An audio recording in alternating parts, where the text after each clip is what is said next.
Welcome to the 2717 podcast. I'm Javier, an authentic wedding filmmaker. And I'm Ashley, a passionate wedding photographer. We're here to bring Proverbs 27:17 to the wedding industry.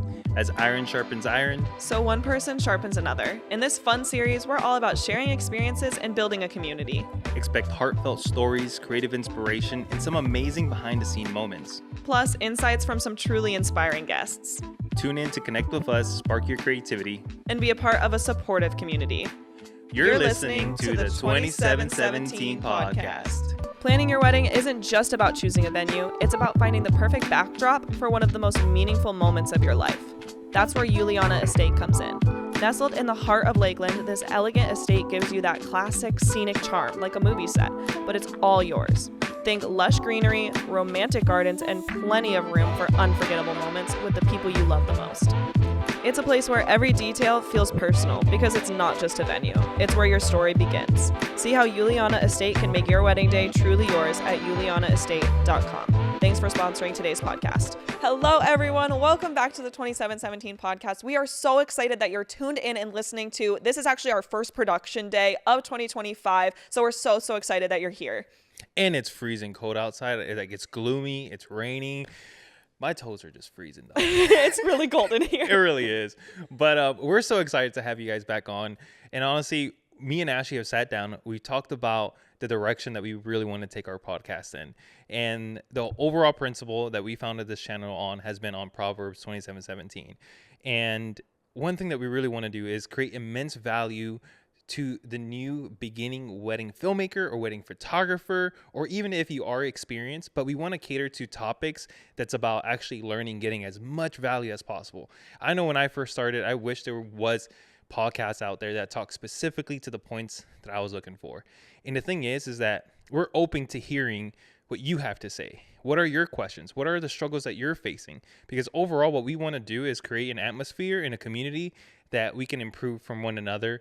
And honestly, just make the industry as a whole way better. So with that being said, for our very first topic here in 2025, we want to give you the most value. If you're thinking about getting into this industry and you're struggling, you bought a camera, you have all your equipment, but you have no clients, and you want to turn this into a business, not just a business, but a career.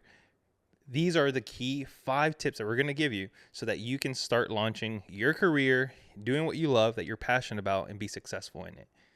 Yes, exactly. Or you've launched and you're like, now what? So think of these tips as your business GPS. We want to lead you into clarity through your career and through your starting your business, and not have you be lost in all of the chaos and all of the noise that comes with social media and running a business in this day and age. So Javi, what would you say is your number one tip to anybody who'd just launched a business or is just starting? My number one tip has to be know your why.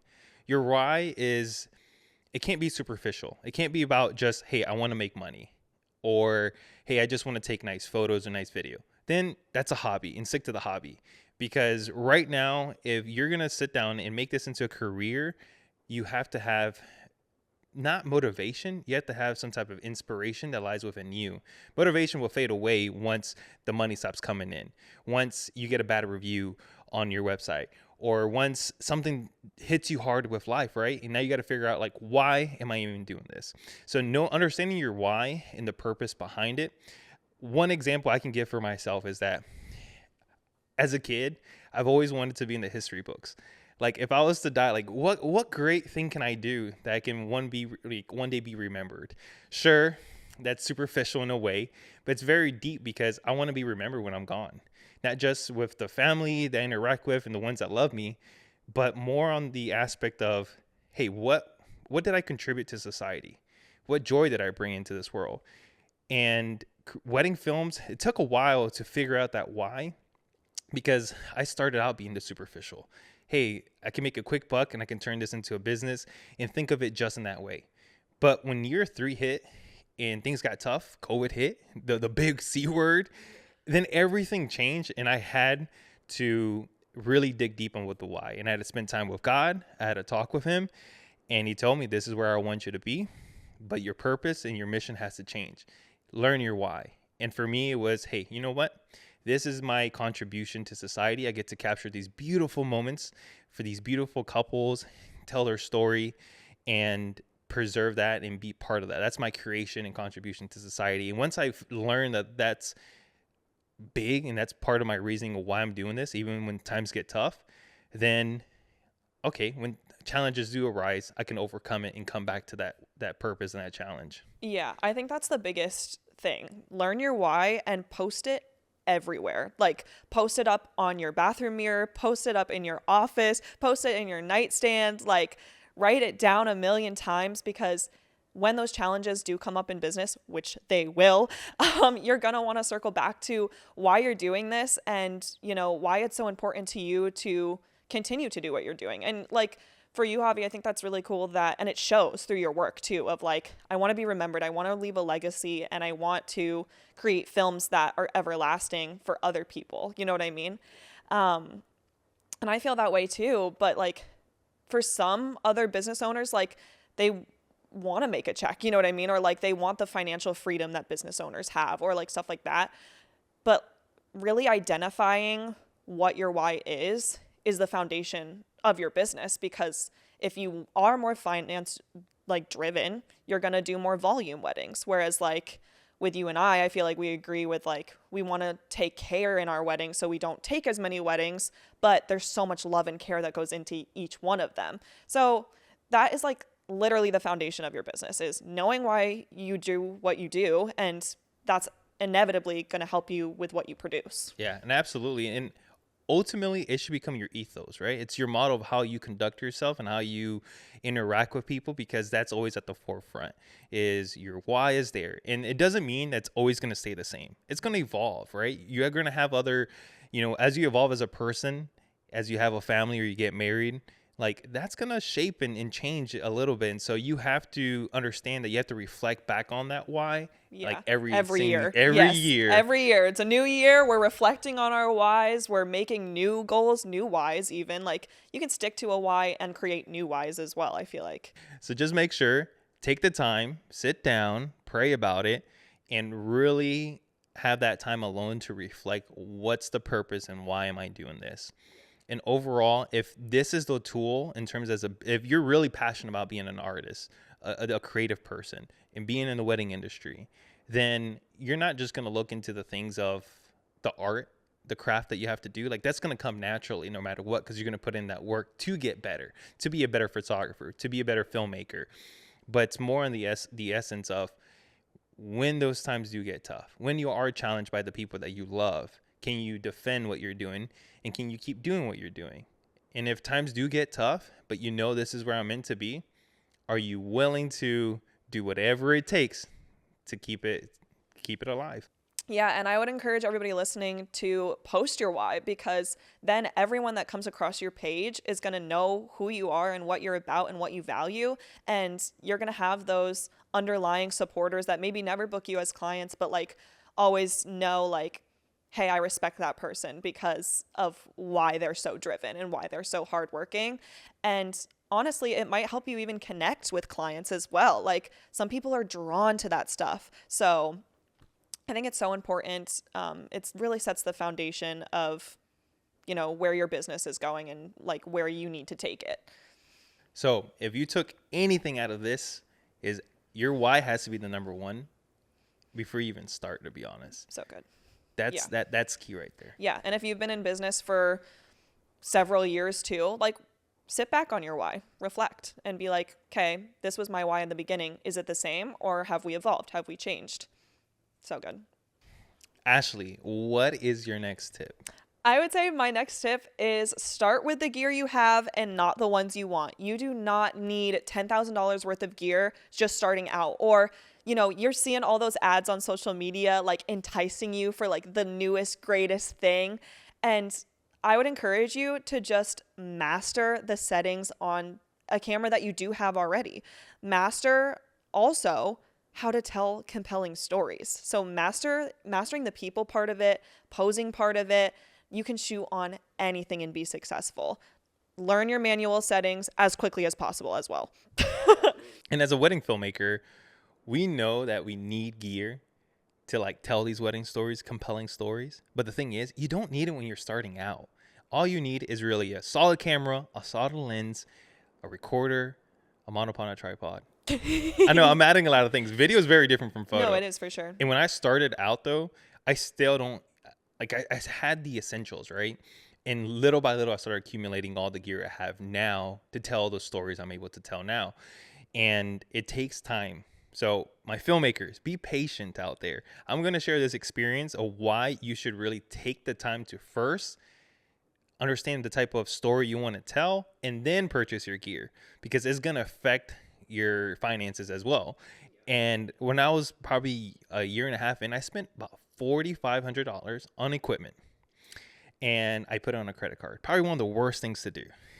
Absolutely the worst thing. Thinking that this gear was going to improve my work dramatically and that I'll be able to make it back. Well, guess what? It didn't improve my work dramatically. I still didn't know how the basis of telling compelling stories, and it just put me in a financial bind at the time, which was not a smart thing to do. And I don't recommend buying your gear on credit whatsoever. But that was my scenario. Why use what you have right now, get better at your craft, and then little by little you can get the gear that's going to elevate your craft. Yeah, master and then evolve. Exactly. For sure.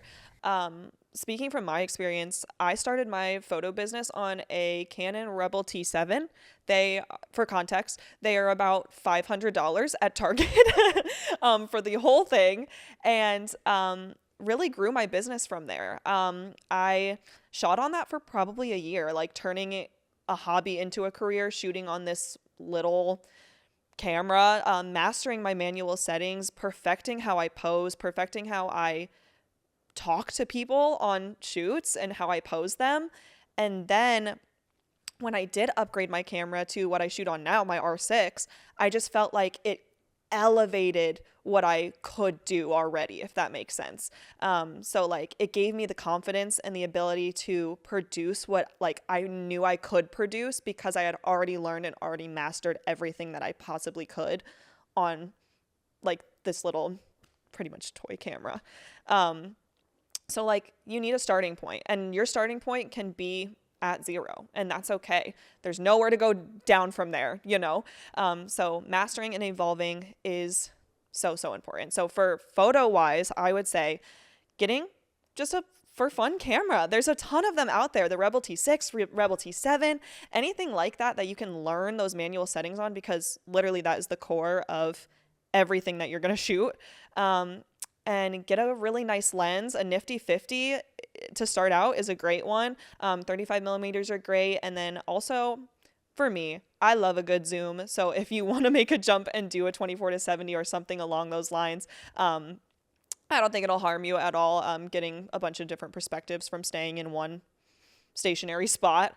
And then also getting a good flash, and like, you can make anything out of that. When we're watching these beautiful wedding films or seeing this beautiful gallery for photos, and you're wondering like, man, how were they able to capture this? So if like, for example, if you're shooting on a zoom lens, you can zoom in, or you're shooting prime, in order to zoom in, you got to walk up or you got to go back.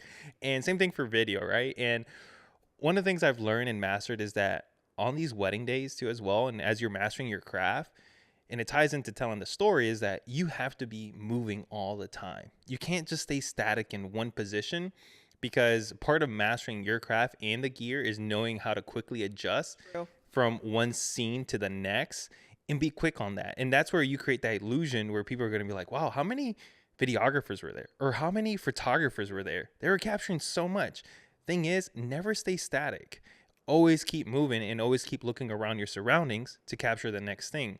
And that really ties in terms of mastering your craft. That way, then you can evolve and add in that gear. And that's a huge part. Yeah. And even like kind of piggybacking off of that too, I thought that you said that really good, like in the beginning, where you're talking about like when your clients are looking at your photos or like looking at what you're showing off on Instagram and stuff like that. In a client's mind, they're not thinking, oh, like this gear, what gear are they shooting on? You know, they're thinking about what your photos look like, how your editing looks, and how flattering the people in the photos look. Like, they're not looking at, oh, I wonder what they shot this on. Like, that's not their first instinct. It's how that makes them feel and how, you know, your work looks, if that makes sense. So, like, Absolutely. doesn't matter what you shoot on. 99.9% of the couples that you're going to work with don't know nothing about the cameras. Nothing. But you'll find that 1%, they're a wedding filmmaker or photographer That's that true. they'll ask or want to know. And then you can, get all geeky with them. Yeah. And nerdy and you get share. all gear nerdy on You them. can share everything. And so, Yeah. It's always my favorite to like run into other photographers or people at weddings. Like, Yeah. they're always like, what are you shooting on? And I'm like, oh my gosh, hi. Are you one of me? I know I've had the I guess the opportunity, I don't know if it's a good thing or a bad thing, to try out so many camera systems. So it's like, oh, I know a little bit about Fuji, Leica, Sony, Canon. I just don't know nothing about Nikon, actually. Yeah. Fun Fair. fact. I started out with a Nikon point and shoot because I bought it for the class project I had. I used it for a day. I returned it and then got a Sony. I jumped up from point and shoot to a mirrorless interchangeable camera. My mom had a little like automatic Nikon that I used in high school, and like what made me fall in love with doing photos. But when I decided to actually like buy my first camera, it was a Canon. And I stick to my Canons. Canon squad, what up? Hashtag. I'm not loyal to any camera brand. I literally have Boring. I have 2 Canon cameras, 2 Sony, 1 Leica. So you can guys sponsor me. I'll make all the reviews for all the different things. Yeah, I make them all. Make them all. But let's jump to the next tip. Yes. Our next tip is to build your portfolio as soon as possible. So get out there, get shooting. You need something for who you're attracting, who you're marketing to. You need something for them to see. And this goes back to that why, right? Understand, the reason in what you're doing, but understand, who do you want to serve? Who's the couple that, couples, because we're speaking about weddings here, but who is the couple that you want to serve? What do they value? What do they care for? And what is your artistic contribution that sets you apart from someone else? Build that portfolio. Find other filmmakers or photographers that can relate to what you do and that you're willing to be of value to them on that wedding day and possibly second shoot or assist. And you start building the portfolio, but also that experience. Because as a beginner, you don't know what you're doing. And I'm going to tell you that if you're going to reach out to a established filmmaker, don't only say like, hey, I'm just here. I want to help you. I'm just starting out. No. Provide some type of asset to that filmmaker or photographer. I get reached out all the time and I don't click on it if you don't have something of value that you can provide. And that value could be different. That's where you got to study that filmmaker. For me, it's like, hey, I know these cameras. I know all these settings. I would love to be there on the wedding day to assist you and go from there. Because I've had situations where I just started and I'm like, if I'm established, I don't want to take the time to teach you how to operate these cameras because I'm already at a level or at a point where I really have to just focus on the couple. And if you're going to be there, a value, it's an asset, then make sure at least you know your camera settings, the jargon that's involved in the video world and the photo side of things, where then you're here, like you have a solid base of knowledge and that person that you're going to work with is going to then give you experience, but you're already in the same lingo and understand each other in that aspect. Yeah, for sure. I think that gaining wedding experience, especially if you want to be in the wedding industry as a creative, is so important because all wedding days are so different. All wedding days come with a lot of stress. They're fast paced and it's a crazy environment. And getting as much experience in the industry without having to be a lead is so important because you can grow so much from learning how another creative handles stress, how another creative handles timelines, how another creative handles like speaking with everybody there. And you might find that you love some things that this person is doing, or you might find like, hey, I didn't love how this worked out for them. I'm going to do something different. And, that is what sets you apart in an industry that can be so saturated. I also think that another huge thing with building your portfolio is also like offer free shoots. Like there's nothing wrong with that. There's nothing wrong with reaching out to some of your friends that are engaged, some of your friends that, you know, have a good look or like the look that you want to attract, and offer them a session for free. And like, and it's also nice when it's friends too, because you can kind of, you have the pressure off of like looking like the expert. You can just kind of take photos of them, trial and error through a session, and just kind of make it work. So like building your portfolio is so huge. You don't need 20 plus weddings to start booking them. Yeah. And I'll even piggyback off of that and add one more thing. Be intentional of who you're going to collaborate with. For sure. And think about what the outcome is that you're looking to gain out of it. Whether it's getting more familiarized with your settings, whether it's posing, whether it's communication. And also one of the beautiful things about collab, it takes away the pressure, right? It's just like, hey, we're in this collaboration together. And I used to do so many collaborations, like my first 3 years, so many of them. And I'll at least have one every single week.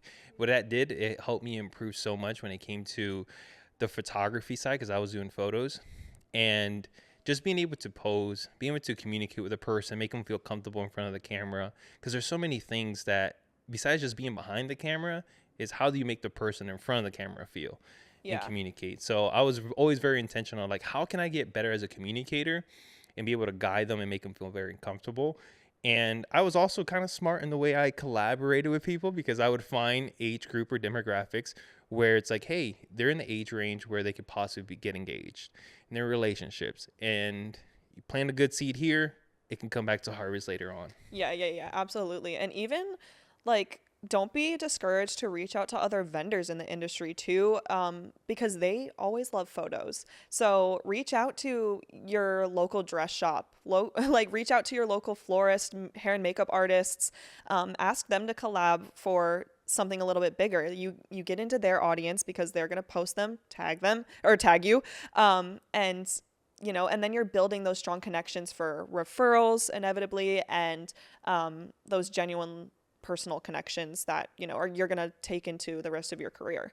Absolutely. And for the video side, I heavily recommend that, working more on the vendor side, because on the video, we know we need a story, some type of element, but you can get really good at creating branding videos for vendors and working with them and be able to create something that they could use for their business. But at the same time, you're getting the reps in of learning how to tell a compelling story, even though it's not in the same way for couples, but it translates to a business no matter what, because there's still that individual, there's still something that they're going through, what they're offering, and that they want to share to the world.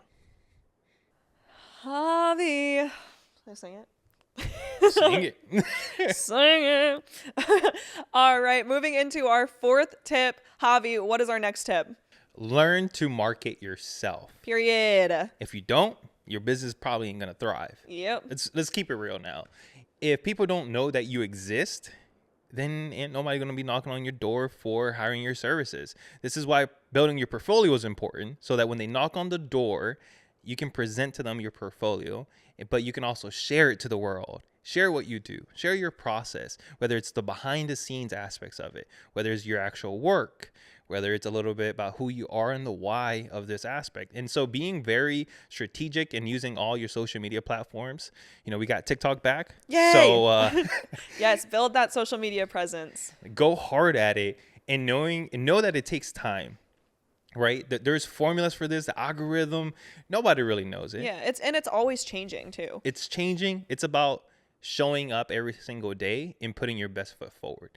Literally, that's what I've come to learn about. It's just showing up, sharing, and being intentional behind the content I do share. Yes, building your social media presence is huge, because that's where your clients are going to find them. Most of my clients come from Instagram.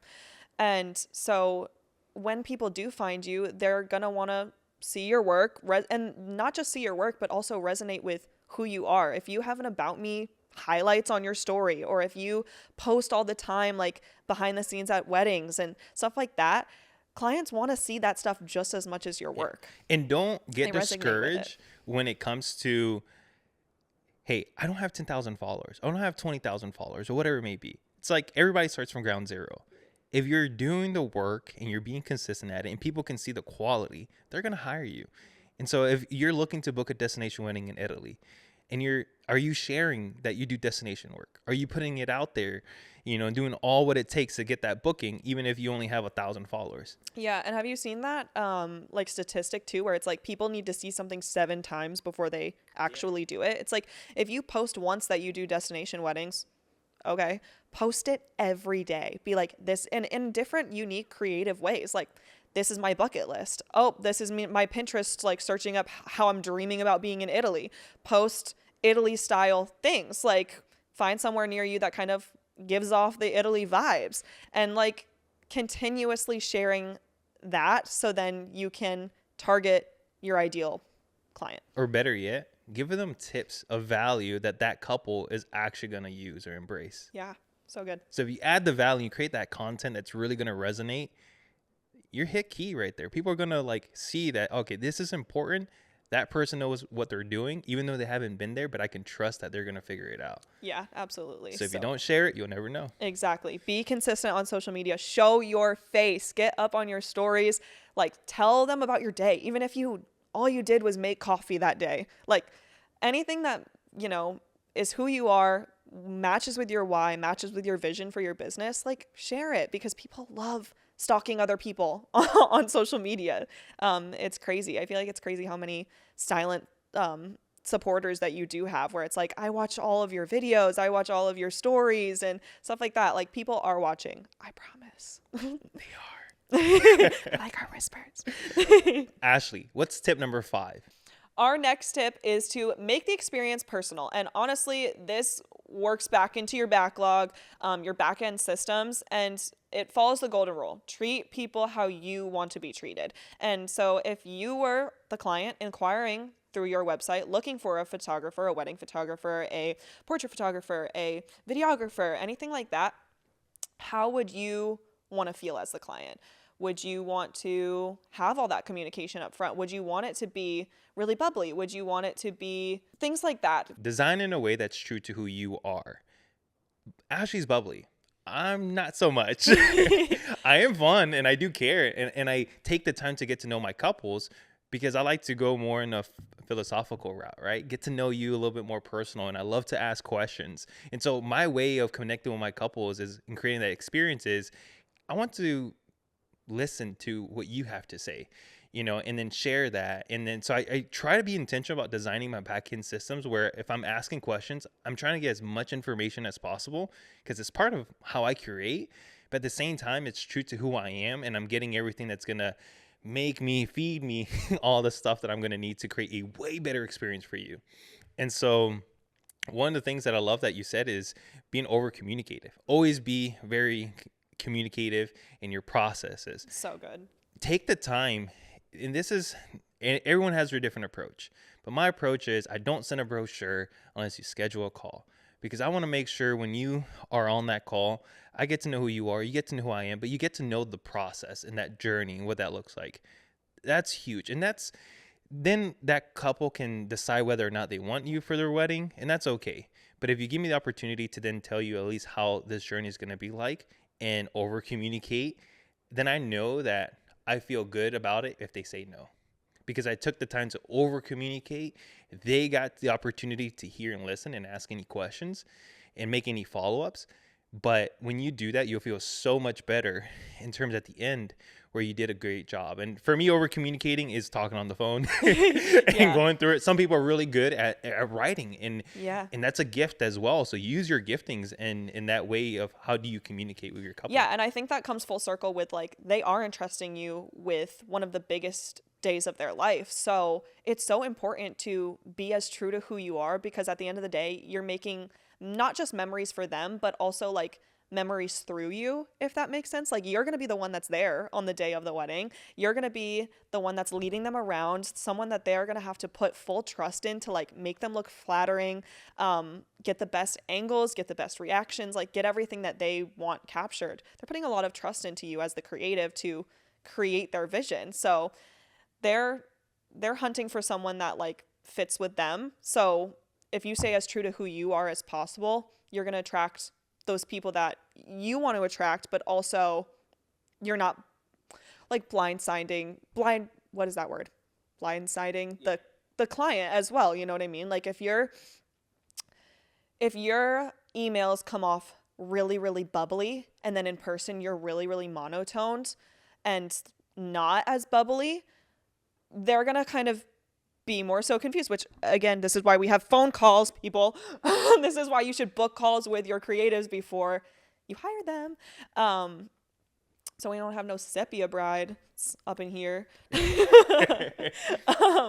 But also, if you're more monotoned in your emails and you're super, super bubbly in person, like use that stuff to your advantage. Use the things that make you different and quirky to help you find who you want to work with. Absolutely. And when creating experience, this is a people to people type of business. Sure that the end product is going to be an image, a deliverable. But at the end of the day, what they're really paying for is somebody I can trust to be there, that can capture it, and that I trust their eye, I trust their judgment when it comes to their editing. There's a lot of trust there. And if you don't communicate and build the trust, and one of the key foundations to building trust that I've learned is just let me listen. Let me listen to what they have to say. Mm-hmm. You know, if I did a great job at marketing myself, telling them who I am, how I do things, but if, let's say, for example, they skipped all that, they just went right in and inquired.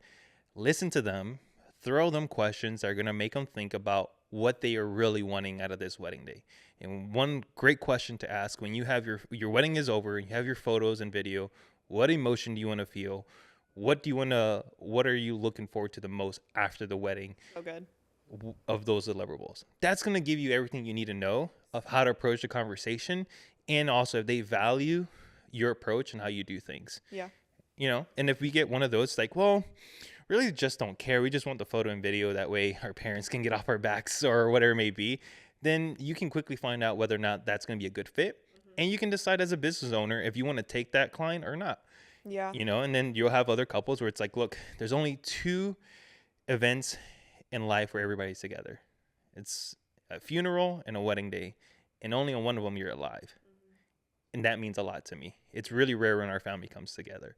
You already know then at that point what type of couple you're going to be working with. Yeah, absolutely. And I feel like that's so like anti-cultural too, because in our culture, we're all very like, oh, I'm such a queen and self-help, self-care. And it's very like self-centered, you-centered.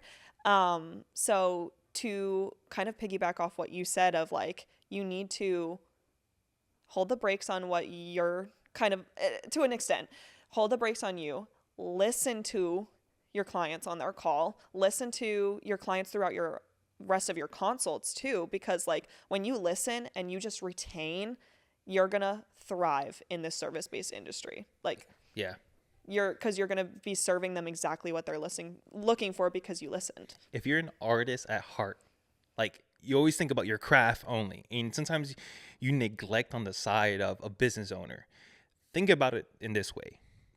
In business or in anything in life, right? Like we have innovation because there's problems. So if you hear the couple telling them, hey, we have this problem and we're looking for somebody to solve this problem and you're not the solution for that problem, don't take on the couple because then you're going to add more problems to the mix because you're not the perfect solution. Recommend somebody who is a perfect solution at that point. That's good. That's the key thing where it's like it comes to as simple as that. If you're like, I don't understand business, look at it as a math problem. Can I solve this equation or not? Do I have the formula, whatever? And if you don't have the formula, pass it on. Don't take it on. You're just going to make the formula a mess. Yeah. And it's as simple as that. Do you have the solution to their problem the way that they're looking for? And if you don't, like move on because you're going to have a perfect binding of, perfect pair that you can solve that problem for that couple. Yeah, absolutely. And also like your clients are your biggest advocates. They're your referrals. I would say social media, whatever social media you're putting the most time and effort into is what's going to get you a lot of work. And also your word of mouth is going to be huge. Those are the 2 biggest key marketers that you have, especially starting out your business. You're going to want those referrals. So you're going to want to make those connections so that you can inevitably get more business through them. And look, especially with, sorry. Oh, no, go ahead. Especially with how you act on a wedding day. you don't know who's in the room. You don't know who's getting married next. So all eyes are on you most of the time. Anytime you're interacting with someone, whether it be at a wedding or a grocery store, and someone asks you, hey, what do you do? Like that is, you're literally marking yourself every single time you step out of the door. If you happen to run to somebody at Wawa, for example, you're buying an energy drink or whatever it may be, and they're like, hey, what do you do or whatever? And like, hey, I'm a wedding filmmaker. No way. And then you show them your Instagram, and then like you're literally planting a seed and sharing, but they'll remember the interaction if it was a valuable interaction that they had, if they loved your work. And so whether it be at a wedding or a grocery store, you're always representing your business, who you are. And I always tell my son this, like, look, what's your last name? Reyes. So anytime you walk out of this house, you go to school, you're representing our family, and we hold our last name to a high standard. Let's keep it. We're going to make mistakes, but let's keep the integrity of this last name like at all-time high. So good. And that's the way you got to carry your business. This is not about like, hey, this is what I want to do or this, the other. It's like, how can I serve? This is a servant type of business. And in order to make sure that you're from the foundation of your business, that you're taking the time to, that's a servant minded business. It's knowing your why. Why are you doing this?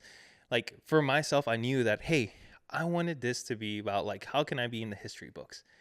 But anyone in the history book is because they changed mankind. They did something that contributed to mankind, whether it be good or bad, but they're remembered for it, right? And so like, how can I could be a positive influence? And like, hey, weddings, I love to serve couples. I get to tell their story and use my gifts. So take the time to understand your why. Know that you're not going to have all the money in the world. And if you do, good for you. Share some. But pass along the wealth. But we're keeping it real. Like if you have 10 grand and if you don't have 10 grand, you got 6 grand, 7 grand, use the budget that you have, find the kit that you need, learn that, master that, and then eventually get the kit that you need and build that portfolio. You know, learn how to market yourself, use the tools that you have at your disposal, and make that experience extremely personable. Absolutely. And again, reiterating, build your portfolio. People need to see what you're going to offer. Market yourself so that, you know, people can see what you have to offer, and then make those connections personal, emotion-filled interactions that give purpose to not just you, but to other people as well. So stay grinding, stay faithful to what you're doing. If you believe in it wholeheartedly, go after it. Period. And know that it's, again, a marathon, not a sprint. And subscribe, right? Yeah, subscribe. This is Ashley's part. Yeah, Javi never does the outro, so I will take that off. Go ahead.